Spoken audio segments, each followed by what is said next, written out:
English channel test, English channel. Can you hear me?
Hello, good afternoon. Welcome to the Frankfurt Pavilion.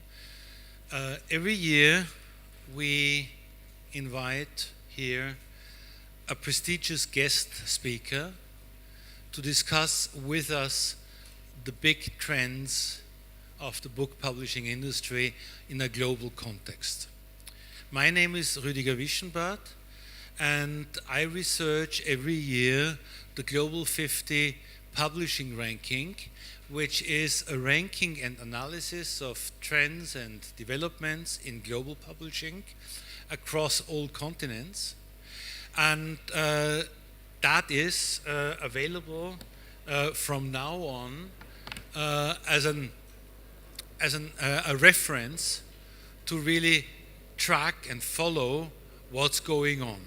And every year we try to get the participation of one preeminent speaker from the industry to look beyond the traditional publishing, to look into the future, to look into and identify where is innovation going on, where are new developments, etc., etc.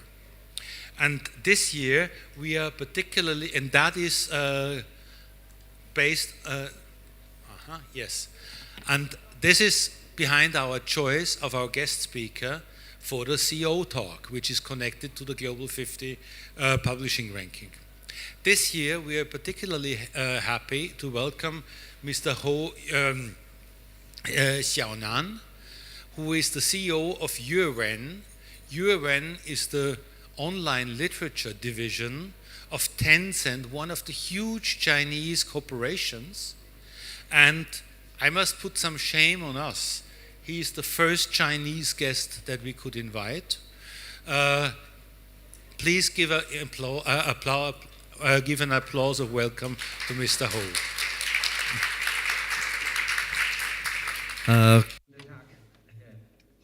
Thank you. Thank you, Mr. Moderator. And it's a pleasure for me to be here in Frankfurt and to join all colleagues of publishing agencies. Sorry, can you hear me?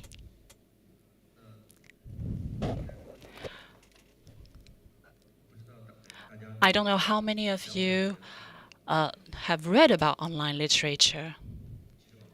Actually, in 2003, the Chinese website Qidian.com was the first to host Chinese online literature writers. And we have gone into the era of PC, of mobile internet. We can say that online literature has seen 20 years of development. On Yuewen platform, we have more than 10 million writers writing there, and we have also famous books adapted into different formats, including films, cosmic books, animations. And in 2017, we launched the first overseas platform, which is called Web Novel. And for the moment, we have nearly 400,000 overseas writers and many outstanding books that they wrote on our platform. So it is a great pleasure for me to exchange with you about online literature and its development in the future. Further, why we are so happy to welcome Mr. Hou. But the model of our conversation, because we want to really engage an international dialogue here, our model is that our publishing partners for the ranking, which are from New York to Beijing, in London, in Paris, and in Germany, they ask questions on the specifics. So I invite a first interviewer, Edna Wodka, who is the international editor of Publishers Weekly in New York. Ed, what do you want to know about? Good afternoon. So I think for many of us in the audience, we've heard about the platform, about China literature, and certainly the news, we've heard about the platform. But could you tell us a little bit more of the origins? What was the inspiration? It's been 20 years now. And how, over the course of 2 decades, have you been able to accelerate its success? What has been the basic business model, and what has been the attraction of your platform that's enabled you to really make this work when so many other platforms that are not so dissimilar have fallen by the wayside or disappeared? Thank you for your question. For us,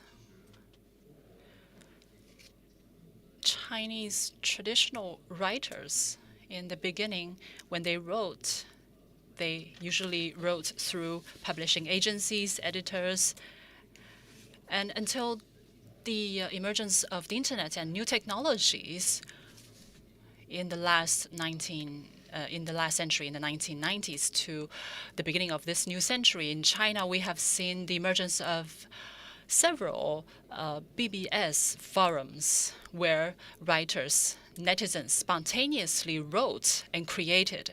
They found that it's not necessary for them to contact publishing agencies to publish their work. So in the beginning, those writers, they gather and wrote spontaneously out of their passion, out of their enthusiasm, their willingness to publish their stories. And then come our website, qidian.com, where we see many passionate writers, online literature writers who wrote their stories on our website and published them serially. We found that many users actually and readers like their stories very much. And we started to think on that business model.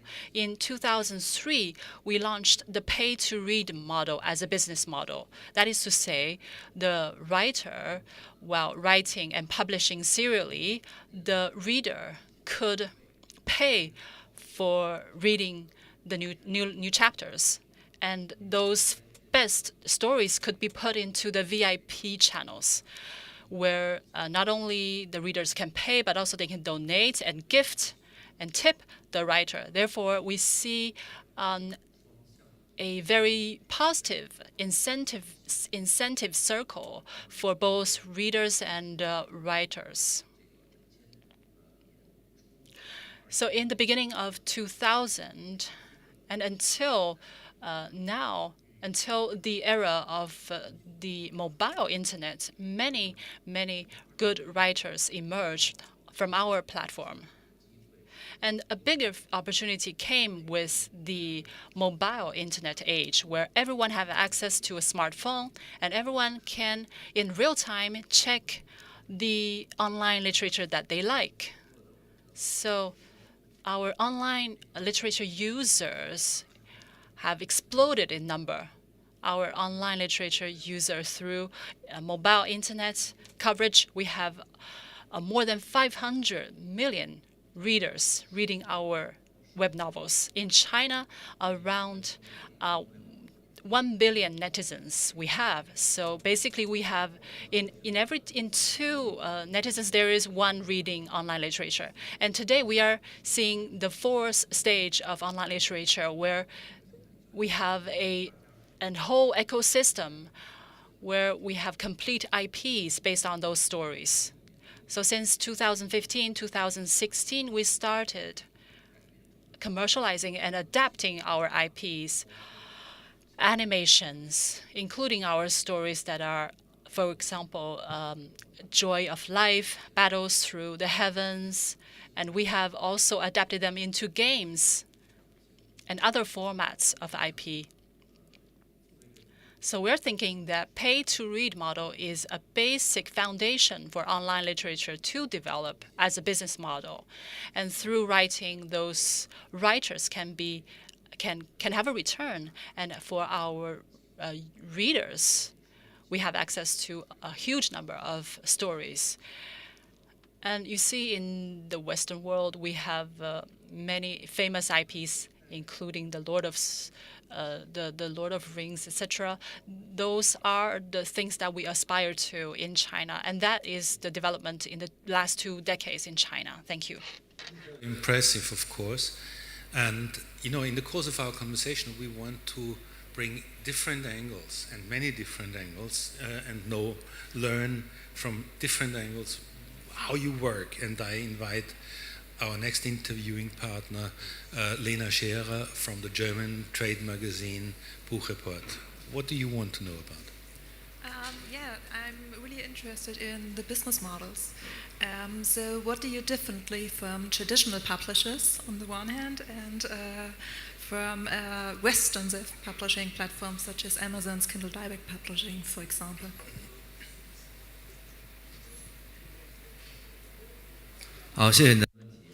Thank you for your question. In fact, compared to conventional Western publishing agencies, as a matter of fact, we have a very good relation with them in the beginning.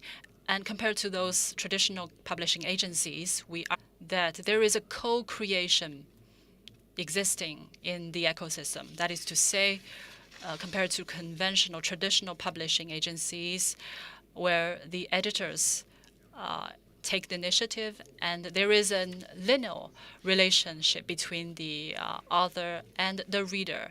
Usually you see the reader can read a book when the book is finished, right, in the traditional time.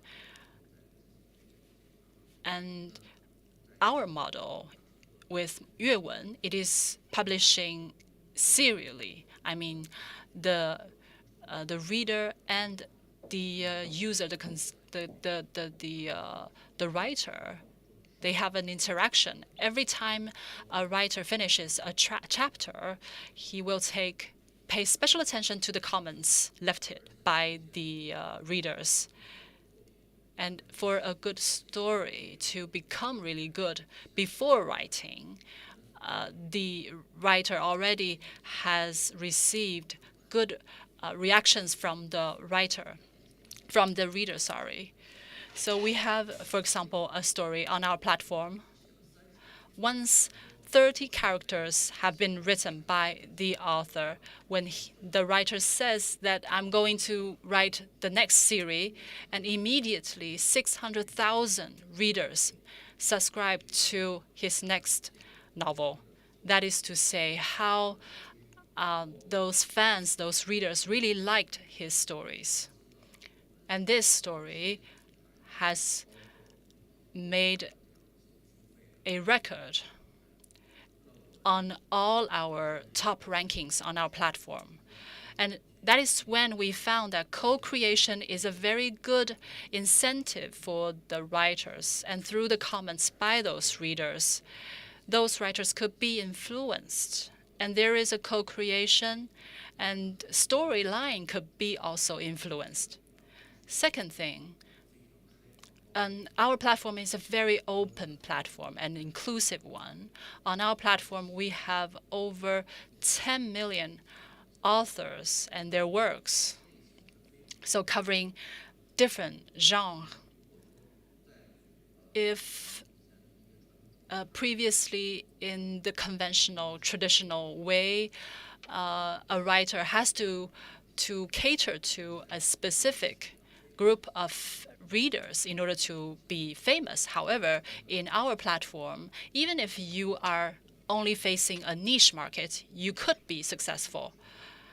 And for those stories that are not seeing such a huge fan group on our platform, even those stories could be successful subsequently in the adaptations into films and dramas. And we have been paying special attention to science fiction, for example, as a genre. And under science fiction, there are sub-genres that can cater to the different needs of readers. So I think that's why we call it an open and inclusive platform where we can really discover different needs of the reader. And another thing, many of our writers are not specialized. They are not professional writers. Many are professors from university, from all walks of life. They can put their own story into their fictions so that there is attachment between the writer and the reader. This reduced, in a way, the threshold for someone to become a writer. And in this way, we create such a business model where the readers are allowed to comment and to interact directly with them. Everyone can become a good writer. Everyone has the right to write on our website. And so that is the biggest difference compared to traditional publishing houses. Thank you.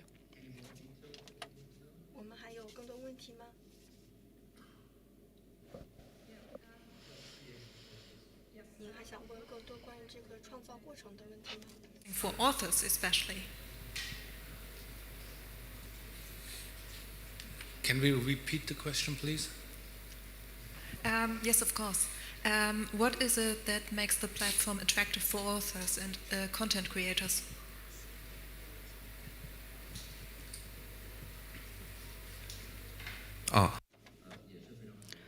That is also a very good question. Thank you. The three priorities for our platform. First one is to serve our authors. The second thing for us is to create good contents. And the third one is to build a good ecosystem. So on our platform, we can provide comprehensive benefits to authors, including our editors. Those editors will accompany new writers with a series of trainings, incubation mechanisms. And for those phenomenal writers, we have very strong support that we provide to them. And in the process of creation of the authors, we believe it's not only important for them to be successful in literature, but also we consider about the adaptation in the future. So in the beginning of the creation process, we provide guidelines to those writers so that they can avoid going through difficulties in the future, so that there is the shortcut between the writer and a successful commercialized pathway. In this way, we can avoid many hassles for the writers. And second, we continue to provide good stories. That is an inexhaustible source of our energy, because many writers hope that their stories could be legendary or become something that could be passed into the next generation. So they consider other intangible benefits more important than economic benefits. So with a good story that comes out from our platform, this is incentivizing or encouraging other new writers to come to our platform. For our platform, those authors born after 1997, they account for 70% of the writers. So you can say that on our platform there are young writers. Basically, they are young writers, and they are even born after 2000. Those young writers writing on our platform. We always say that good stories never end, and a good writer should always come to our platform. This should become a continuous source of energy, and we hope that their stories could be put on our platform. And of course, as for commercialization and as for searching for a partner to adapt those stories into animations, films, of course, a writer does not have so much resources or energy to do that. And what we do is to provide a platform, an integrated set of service to tell the writer what kind of format is most suitable for your story and who to work with is the best way to become successful. So this will really save a lot of hassle for the writer. So these three priorities, as we consider the most important for our platform, to attract those writers. That's very interesting for me because you, in a way,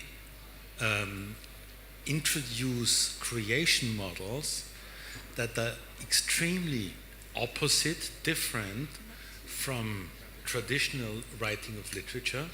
There you have one writer all by himself or herself, write all alone in isolation, inventing, creating the story. And you, in the same time, introduce models that we know from movie writing, yes, where you have teams. And the second observation is, you mentioned that many stories are serialized. And again, this is something that we see very strongly in TV series, in movie series, in cartoon, graphic novel series. So let us know a little bit more about these approaches from movie creation, from TV creation that you bring into writing.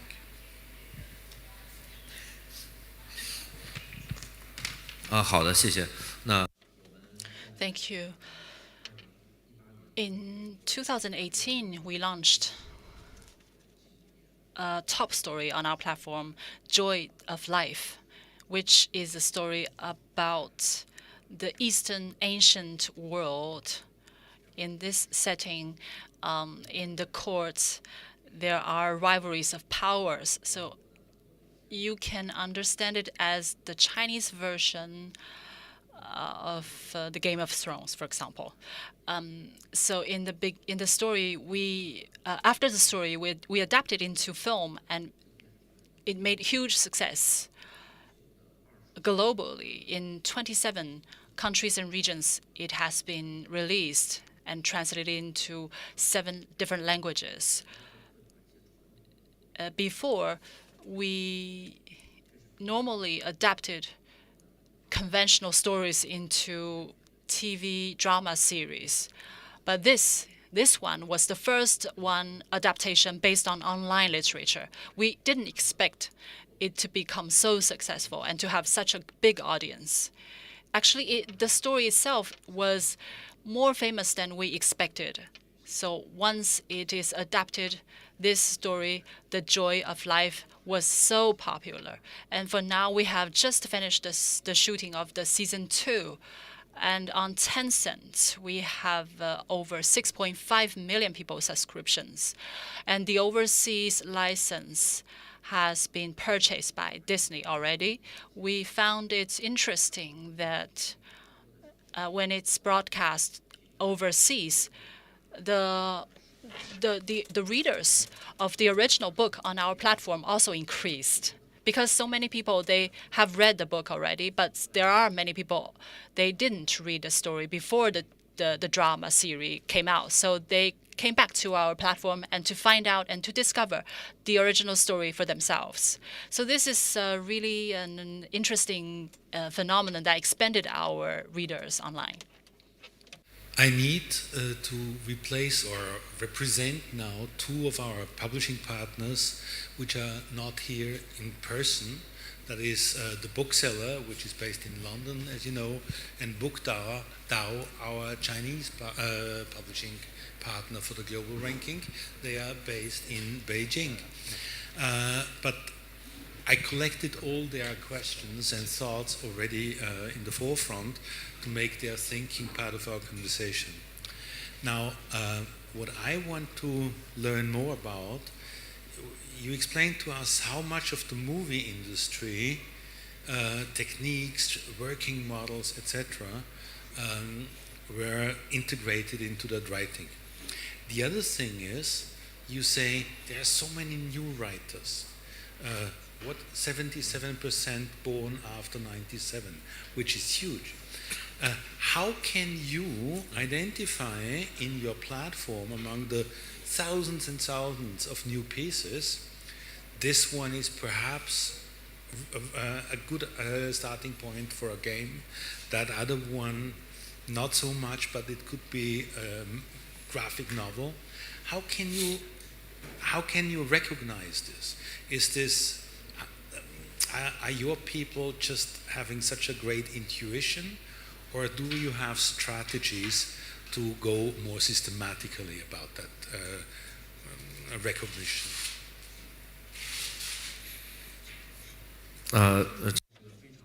This is a very interesting question indeed. Actually, we have been continuously exploring the overarching design for a top IP, that is how we call them, which is, in a sense, how do we plan for the development of an IP, starting from the selection of a good story? Well, we do not have a very complete and systematic approach. However, we do have several approaches. For example, first, from the statistical angle, whether it is for adaptation into film or drama, it is always important to consider first the statistics. And then we can have an idea of how big the fan base could be for this story and how much margin can we have in order to expand the story into other formats. And second thing, age should be considered. For example, a story could be attractive to young people, and in this way, it's good to be adapted into animation or comic books, because those are the two formats that young people especially like. And for some other contents or genre, that could be more interesting to be adapted into films, because there are age issues. Those people of different ages will like different formats. And the story, of course, is really important. What kind of stories could be more interesting for a certain kind of age? Just now, I talked about Joy of Life, My Heroic Husband. All those stories have a very strong character that is catered to the adaptation into films. So that is how we decide those are the stories that could be changed into films. And for some other stories that are very imaginative, that will require a lot of special effects, a lot of CG. So in this way, we will consider first adapting into animation, because the animation is a format that usually have an easier return economically. And because for human films, you have to need a lot of CG effects to represent the original story, and it's not very easy to do. But compared to animation, in animation, it's easier to do. So that is how we select different formats of adaptation, all based on the consideration of our team themselves. But the big logic is there is a strong connection between animation, comics, and games. So when you are planning for comic books or animation, you should already have an idea about the subsequent adaptation into games, because there is a huge trend of integration between comics, animations, and games. And if you play game, you usually will see there are serial stories, there are different chapters, and that is highly similar to animation in order to give an immersive effect to the user. Before, when we did not have so many experience, we used to do it differently. We used to have separate teams for games and animations, and this will not create a very integral feeling for the users for both formats. So now what we are doing is to have an integrated approach, but overall we are exploring still in terms of overarching design of the top stories. We're still working on it, but it is very critical question that you asked, because a decision made a few years ago about the overarching design of an IP could have a huge influence on the success of the subsequent adaptation. Because for a film especially, you have to anticipate 3 to 5 years for the adaptation. And once the thing is already done, it's not so easy to alter the story, the format of the adaptation. So that is why we say that we have an IP committee, which is in charge of selecting and planning for the overarching design of the IP. Once we decide to go about the adaptation of an IP in different formats, we have the full participation and full discussion around and inside this committee to decide what are the what are the first adaptation formats that we should consider for a specific story. And it differs from story to story. There is not a one-size-fits-all approach. So we always need to have a thorough discussion, have a good consideration of the statistics, and before we can make a final decision about the adaptation of the story. So if I understand correctly, you emphasized several times our team, we have a committee, so humans, and their intuition plays a big role. And on the other side, you emphasized, well, when we have that kind of genre, that appeals to young people, they like games, so these are more methodological approaches. So I suppose you also have tools, IT tools, to flag, to bring a red flag and says, oh, that story could be going in that direction. Is this integration between good technology and humans? 对，是的，就是 Yes, in fact, we combine statistics, and IT technologies and our intuition. As we go about the selection of the IP, of course, there is a stage where we consider first the statistics. So those stories that we select should satisfy a minimum requirements in terms of statistics. And in that, we have many methods. For example, a story that is similar to a precedent successful story, so we can draw from that successful approach from the past, and then and apply that to the new story in the adaptation. Of course, we have very professional editors who read a lot, and they really know about our stories. And all those teammates who have very much experience in the whole team, they have come to give birth to such an approach that we have in our platform. creative industries. So it's still creative industries. 创创造性的对。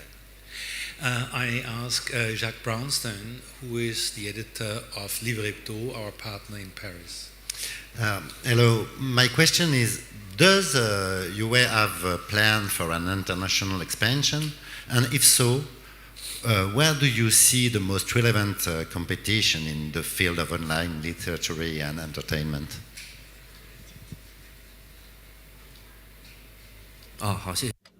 Thank you for your question. In 2017, we have launched our overseas platform, which is called Web Novel.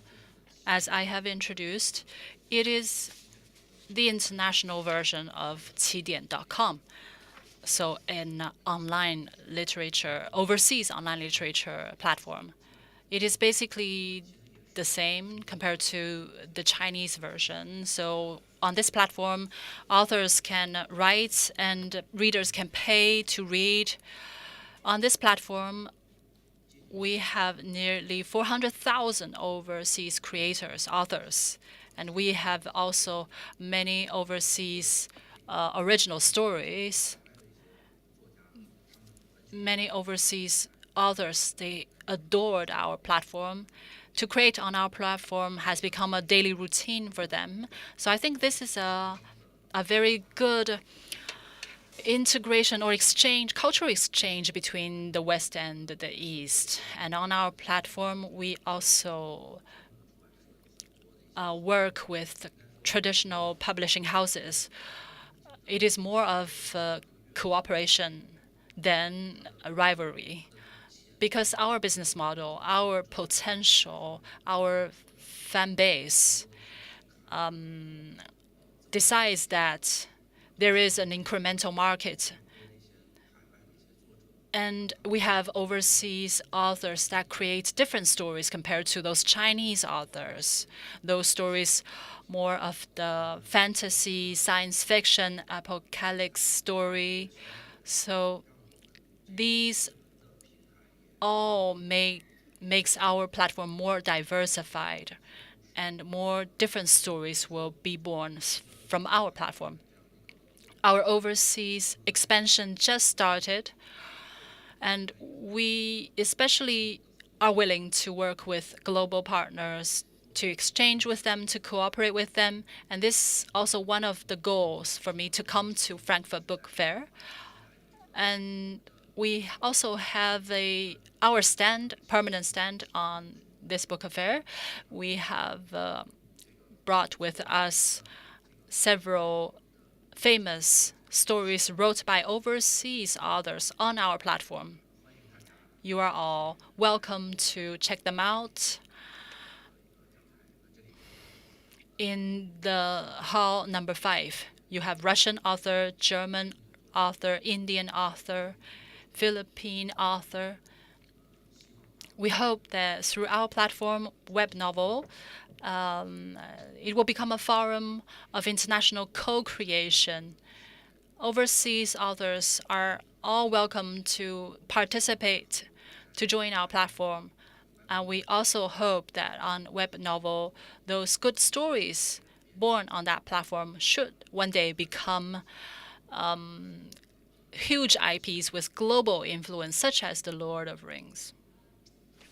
Most interesting because a few years ago, in 2019, we had for the CEO talk Kelly Lügenbiel, who was or still is for Netflix the director of content acquisition for all of Europe. And as we all know, Netflix draws a lot of their stories from authors, but also topics based in Turkey or in Germany or in France or wherever. So when can we expect a similar storyline coming on the Yuewen platform with stories from, you mentioned you have already a German author, but that kind of localization, is that in your planning?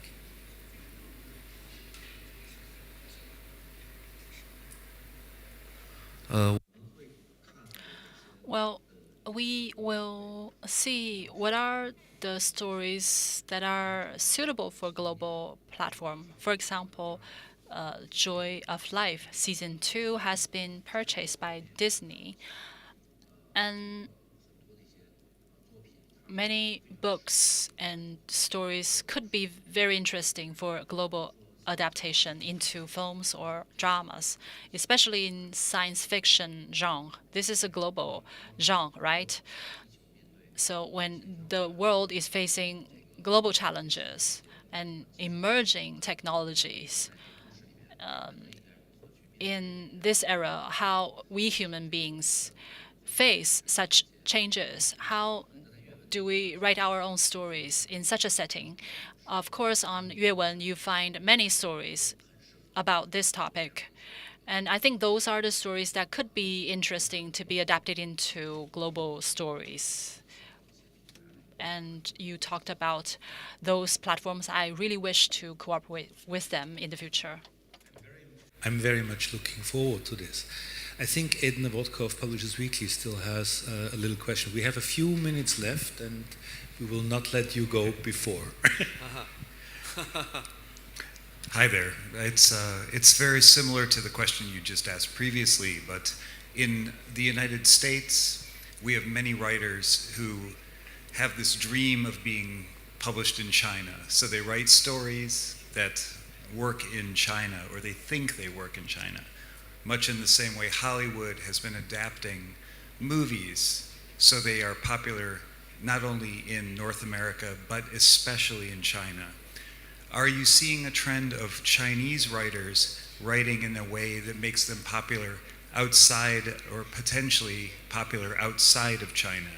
Storylines that are more Western or possibly European?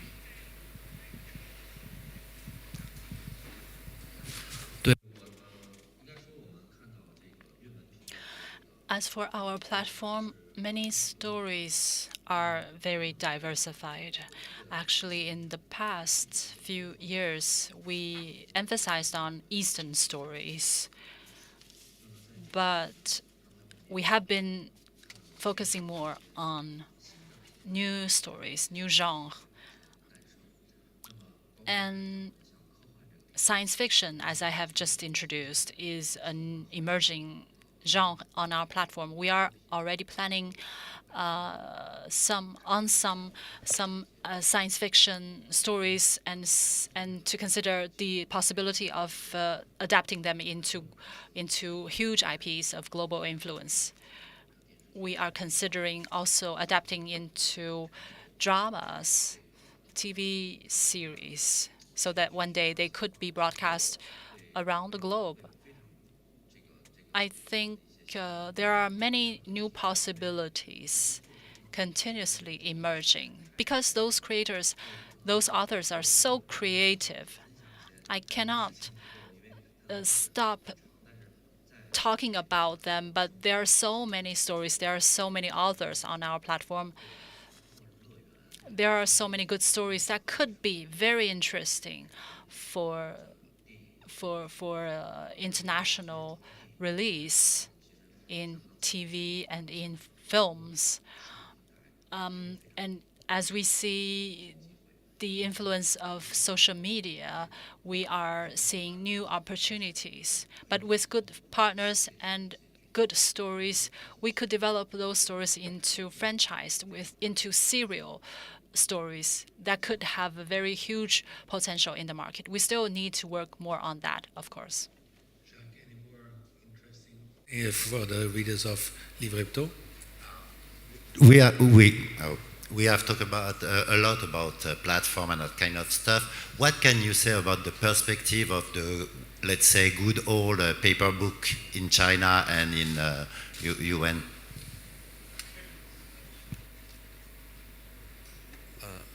Please. When releasing the first initially digital story in a printed book?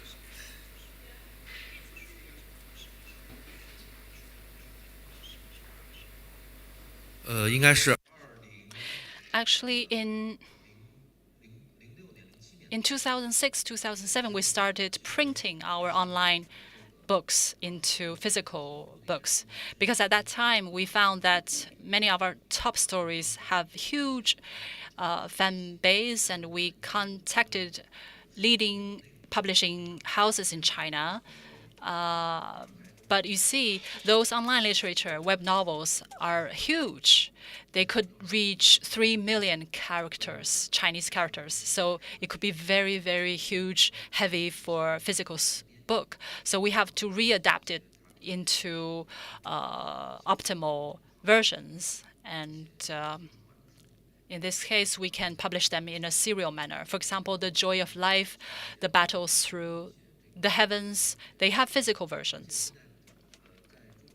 And in China, there is a phenomenon because people read online stories very much, and physical books kind of become a derivative product that they collect. They do not read them; they collect them. So that is why we publish those physical books with a lot of added value. For example, the autograph of the author and many photos, so that the readers can collect them. So if I summarize that, it's one more time. I just lost my sound. Yes? Okay. 可以听到。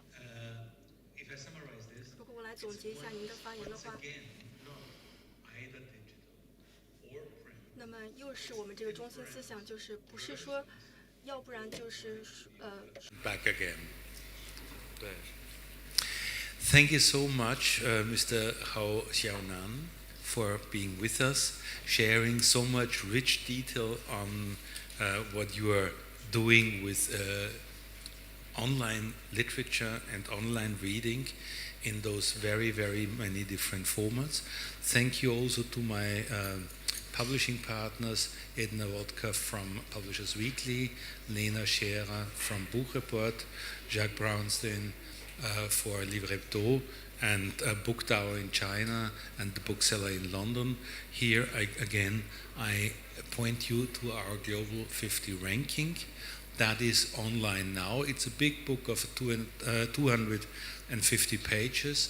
It includes the list, who are these companies, who owns them. It's added with an analysis that explains trends and developments. And then for 50 of these companies, you have really detailed company profiles. Take advantage of that information, and then we could stream that conversation, share the link, and which you find on the website of the Frankfurt Book Fair, between all the other streams of sessions. And I wish you all a very good and successful and also enriching Frankfurt Book Fair. Thank you very much. 好，谢谢 ，Thank you very much，谢谢。